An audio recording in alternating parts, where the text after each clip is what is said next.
Hi, everyone. We're talking about a new topic, topic 15, information processing systems. And so this is a very brief topic, bringing some things together that's useful to understanding how the office works, because we're going to be talking about different systems that are used to help to process information. Because as we could recall from the first topic, when it comes to the office and office space, it's information coming in that's being organized and being put in the form of reports and documents and shared with persons throughout the company, shared with persons outside of the company. And so the office is a space where information is constantly flowing, constantly going. And so we're going to talk about that in this particular topic.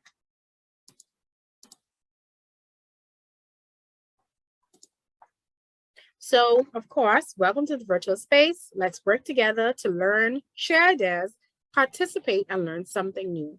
The wise always seek knowledge. So as we talk about information processing, let's be reminded of what is information. Information is facts organized in a meaningful and useful form. It helps companies to service their customers, provide information to their employees, governments, and vendors, and anybody that works along with the business. So without properly managing information, the problem is that you're not going to be able to perform a lot of tasks that you want to do, and everything is not going to be as organized and easily accessible. And so it's important for information to be well organized in an office environment.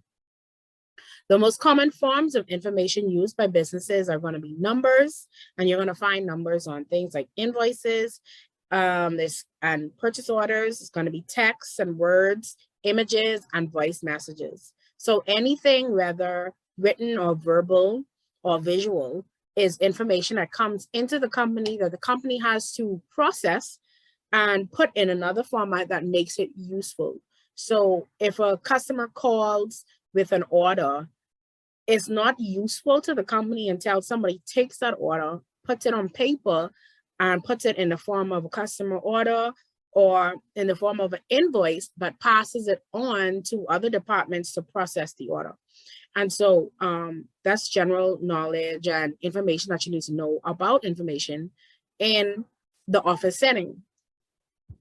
When we talk about information, we're going to look at information management systems. And so that's just a system within the office space that allows information to flow properly and to be shared properly and to move from one place to the next. And so the characteristics of an information management system is that data input information is received. So first, information is received, like I said, the phone call from the customer. Information is received, information is stored, meaning that somebody takes that information down and puts it somewhere, whether it's on a piece of paper or it's in an actual electronic system. Information is put somewhere and stored. It's processed in that it moves from one place to the next to go wherever it needs to go to be completed. And then at some point, information is retrieved. Somebody is able to look at this information in the system, and then it's able to be archived, meaning that it's stored somewhere. And so information in business starts off at its very primitive state, as in somebody sharing some information, and information should evolve throughout the process of traveling throughout the office and not just, remain as heard or as, little pieces of paper. It should come together in a form that the business uses so that it can be stored and kept and then be archived and used at a later date. And so oftentimes you find that that's going to happen in paper systems, as well as it happens through systems, electronic systems, where customers come and persons working in the office are able to put things through the system. Let's say there's a concern that happens, something major happened in the company. Well, it's up to somebody in the office to take that information and put it on paper and share it with the office space. and put it in the records as a record of a memo that was sent out to all staff. These things are part of management and managing information within the office space. In order to share information, of course, there's going to be some equipment that's needed. And so you can't process information through our office space without equipment like computers. You're going to need the internet to share information, intranet to share information as well. You're going to need sometimes you have to scan documents and send things certain places. And so scanning capabilities, electronic communication like telephones and social media and all these other things are ways that information gets in and out of a business. We have ways to store information like CDs and storage devices. All of these are ways of information to be shared throughout the business, including things like employee training programs as well, where like a human resource department would share information with staff. When it comes to information processing, how it affects the office, it allows staff to communicate, plan, and work together, help to share information quickly. And so that's the main reason why information processing is needed. Obstacles or things that negatively impact information processing is having uncoordinated procedures and files. So if there's no procedure in place for a customer making a complaint, the complaint can come into the office, but nothing is done about it. The information isn't processed, and an end result is not come about because there's no process in place. There's no procedure in place. It also can be difficult if multiple people are working on the same information and it doesn't get completed or doesn't get completed properly. If things are incompatible, if things are outdated, information is not correct, then it affects the right information being sent through or the company. If it's not complete, if information is missing, if I'm missing who placed the order, I don't know how to share the information of the order to the purchasing clerk to know who actually needs to get these items that have been requested. And so in information, just think about things like conversations in the office and gossip and persons calling in. You have to have certain things in place to make sure that the information passes through the office as best as possible. Types of processing systems within an office space tend to be things like management information systems, which are used to help individuals or help companies make decisions in business. So this could be something like a QuickBooks, where information comes in about customers, how often customers are buying things. It could help store that information for you. And that allows you to better be able to identify when customers aren't buying anymore, when customers are buying less. And that allows you to send information to other departments to say, hey, maybe you need to check on that customer. That's the information processing system that affects management of information. We have accounting information systems as well.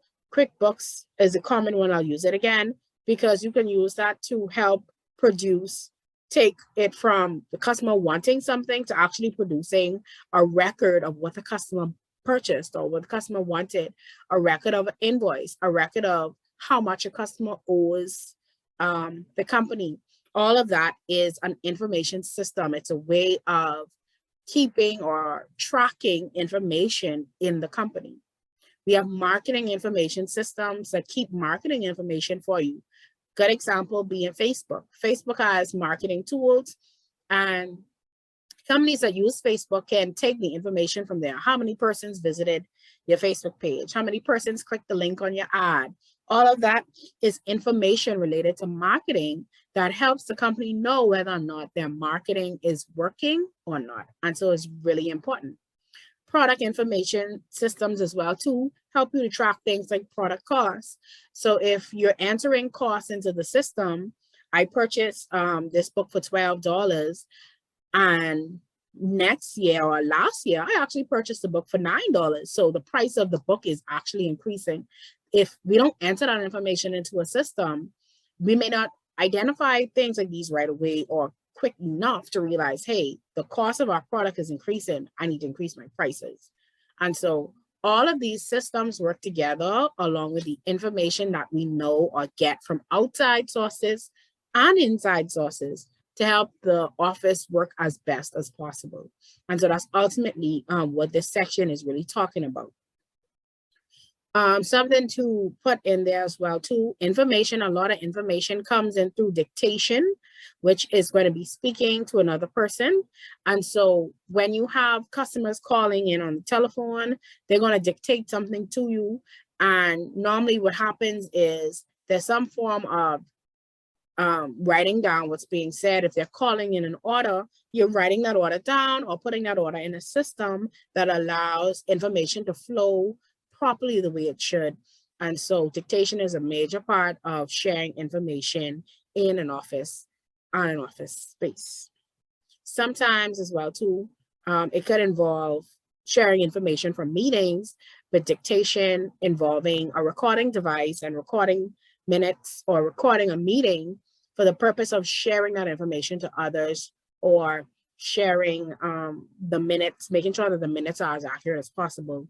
That's what dictation refers to. And then transcription. Transcription normally happens after you have an electronic device or something that's been recorded, information that's been recorded. You're now converting it from a speech into a written or an electronic document. And so persons involved in the transcription process normally need certain skills. And so in order to dictate, have a lot of dictation well, listening properly is key, being flexible and trying to understand what's being said and knowing shorthand writing. That makes the process a whole lot easier. And so that's why a lot of times you see companies have these abbreviations, because that makes it easier if customer calls or if something is happening, your boss tells you to share some information, you can quickly jot it down and get the information across correctly to whoever it needs to go to.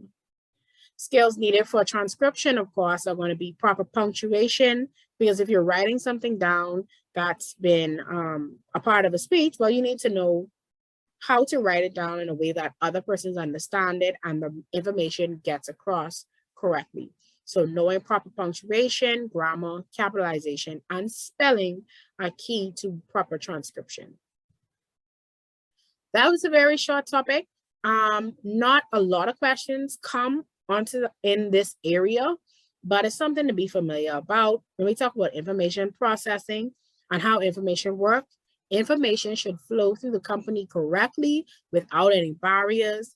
It could start with verbal and oral communication or visual communication, and it should flow through the company to allow different departments to get the information that they need in order to complete their tasks, in order to complete their roles.